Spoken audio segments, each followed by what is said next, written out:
And just like that, the Missouri Tigers and Eli Drinkwitz get a massive win as five-star defensive lineman, top five player in all of high school football, Williams Nwaneri chooses to stay home and commit to the Missouri Tigers over the Oklahoma Sooners, something we've got to break down. But before we can, as always, y'all know the drill, I have got to hear from you. Hop down to the comments, give me a Y for yes or an N for no. Are you surprised that Nwaneri chose Missouri over Oklahoma? Let me know what you're thinking. If you're new to the channel, be sure to subscribe, hit that bell notification as I do constant college football content and you don't want to miss any of it. And if you enjoyed the content, be sure to like and comment down below. Those interactions seem small, they truly are massive for content creators such as myself. But having said all that, let's jump right into this because we have got a lot to unpack. We need to talk about who Williams Nwaneri is. We need to talk about why this is such a big win for the Missouri Tigers. We need to discuss the new NIL law in Missouri. And of course, we have got to ask and answer the question, what does this mean for the Oklahoma Sooners? And we're going to start with who is Williams Nwaneri. An individual, I'm sure, needs no introduction, especially on a day like today. Williams Nwaneri is one of the most gifted prospects in a class absolutely loaded with talented football players, the class of 2024. If we look at the 24/7 Sports Composite, not only is he a top 5 player in the nation regardless of position, specifically he comes in as the number 3 player in the nation, the number 1 defensive lineman, and the number 1 player in the state of Missouri. On top of that, he's the number 1 defensive player in the nation, and for good reason. Whenever you ask, what does Williams Nwaneri do well? Anything along the defensive front.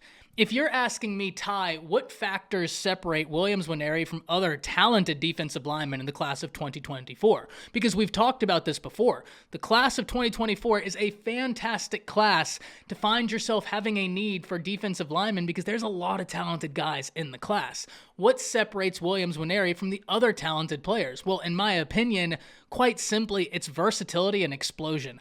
I don't think there's another defensive lineman in this class that possesses the versatility that Williams Nwaneri does, where he can genuinely play any position along the front. And the reason why that's so important, it allows you to maximize the talent you already have on roster.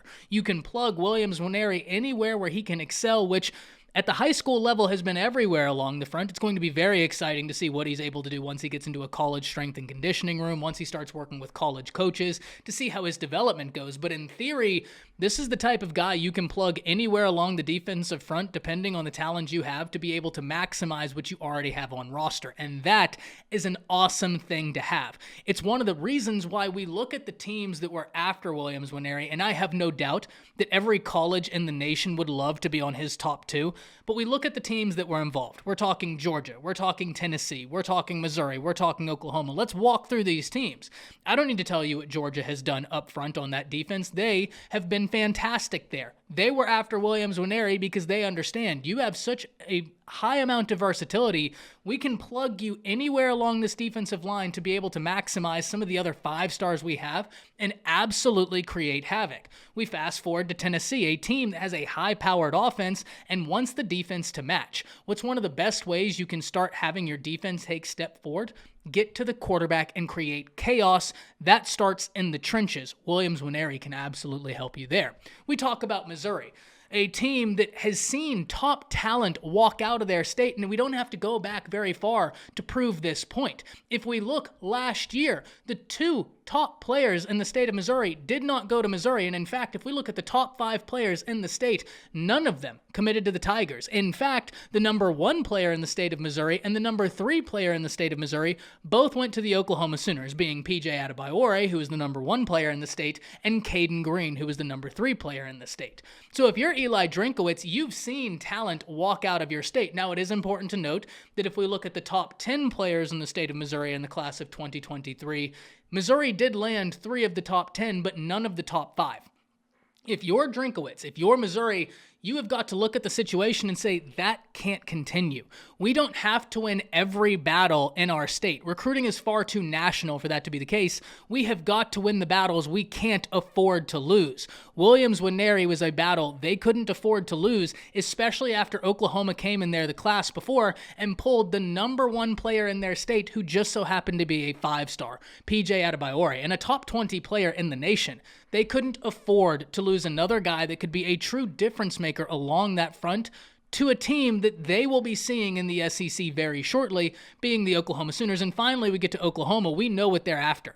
Their biggest priority in this class is the defensive line, and that's why they're after so many of them. So all in all, what does this mean for Missouri? Well, it gives them another huge win in this recruiting class and the biggest win to date for Eli Drinkwitz. In fact, we'd have to go back to 2012 with Green Beckham to find a player that ranks any higher for Missouri. Williams Nwaneri is the second highest player ever committed to Missouri, and if he puts ink to paper, he will be the second highest rated player to ever sign with the Tigers. Like I said, the biggest win of Eli Drinkwitz's tenure as head coach of Missouri, and he got 5-star Luther Burden, and they look to be trending for 5-star wide receiver Ryan Wingo. But now let's turn our attention to the new NIL law in Missouri, because I briefly want to talk about this before we ask and answer the question, what does this mean for the Oklahoma Sooners?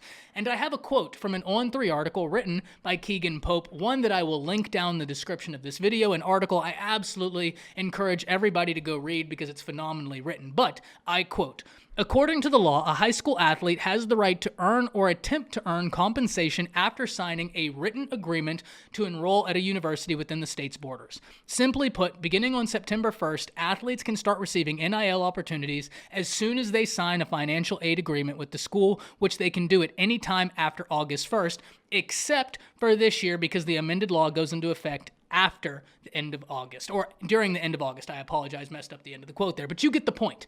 Basically, all Nwaneri has to do is sign a financial aid agreement to Missouri, and he's eligible for compensation. He doesn't need to sign his national letter of intent. He just needs to sign a financial aid agreement, and he can do that at any time.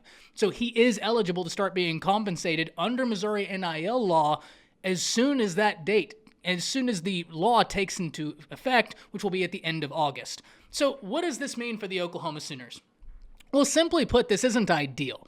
We talked about this with Za'Davian Sims. Is this the end of the world for the Oklahoma class? No, it's not. We have to acknowledge that the pitch of staying close to home is a legitimate pitch. We've heard this used time and time again.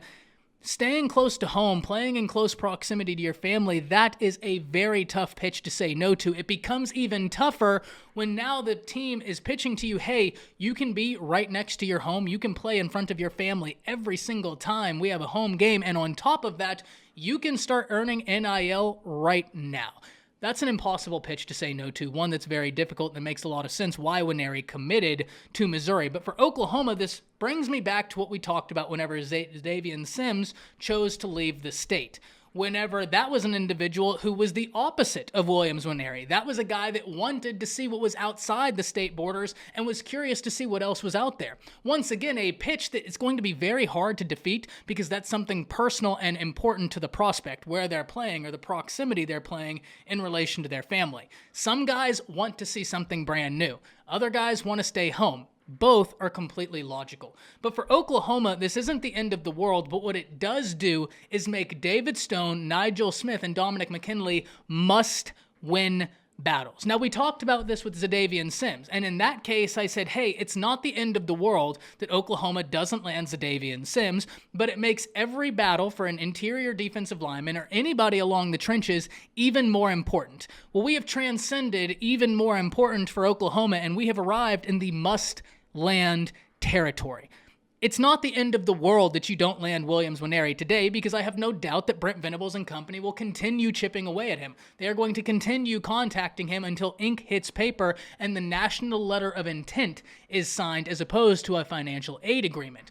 But at the same time, now David Stone is a must-win battle. It's not even that his commitment is even more important to Oklahoma. No, now it's a must-win battle. Nigel Smith is a must-win battle for Oklahoma. Dominic McKinley is one that they want nothing more than to win. That's going to be one we have to watch, as Texas has really surged in that battle. That's going to be a ton of fun, Texas and Oklahoma battling it out for a 5-star defensive lineman.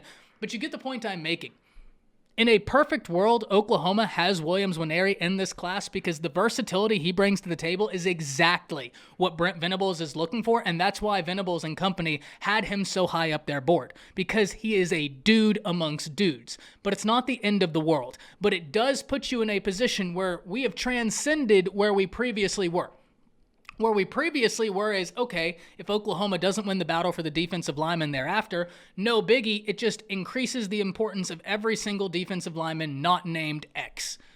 Well, in the case of Williams Nwaneri picking Missouri over Oklahoma, we've transcended increasing the importance, and we've arrived at these are must-win battles now for Oklahoma to become the defense that Brent Venables wants them to be. They've done phenomenal work in the transfer portal. That's all well and good.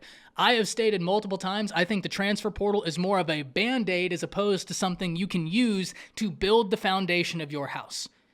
You can use it to start, but it's not going to be the thing that takes you to the promised land, in my opinion.